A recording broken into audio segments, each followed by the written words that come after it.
มันจึงได้ผลนะมันอันละเอียดกว่าอ่ามันละเอียดกว่าตัวนี้ก็จะเป็นบัตรเครดิตหรือว่าบัตรเครดิตเนาะเครดิตหรือเดบิตเนาะการกดดำเนินฉันมีโฆษณาที่ใช้อยู่แล้วสมมติถ้าเขามาสเตอร์การ์ดใส่เนาะผูกบัตรมาสเตอร์การ์ดโอเคเบิ่งแน่นี่โอเคอันนี้เขาเรียกกลุ่มเป้าหมายเนาะกลุ่มเป้าหมายของเขามีผู้ชายบอขึ้นน้ำสินค้าของเขาเนาะสินค้าคือเขาเจาะจงบางอันที่เขาไม่ได้ขายบางอันไม่ได้ขายให้วัยรุ่นกับมีได้เนาะคือพวกยาอย่างก็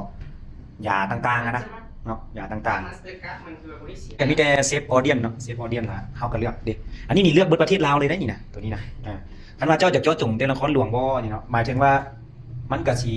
ไปหลายโพดเนาะเบิร์ดประเทศนะเด็กเบิร์ดประเทศหลายได้เนาะกลุ่มเป้าหมายมันนะเอาแต่เวียงจันทน์บ่นี่เนาะเขตใดนี่นะอ๋ออันนี้นะเวียงจันทน์เดี๋ยว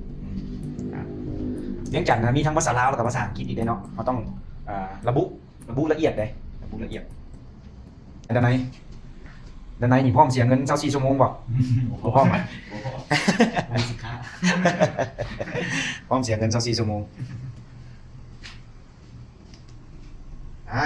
โอ้งบ200เนาะเดี๋ยวเขาปรับเอาเลยนะเดี๋ยวเนาะปกติกับเจ้าก็ยิงประมาณมื้อละ$5เนาะแต่กี้เห็นยิง$2เดี๋ยวนี้น้องกล้าอัดมื้อละ200ก็ได้เนาะเขาเอาเงินหลายเนาะอันนี้คือบ่มีภาษีมีเนาะเขาต้องเข้าไปก่อนเนาะเผยแพร่มันจึงจะขึ้นภาษี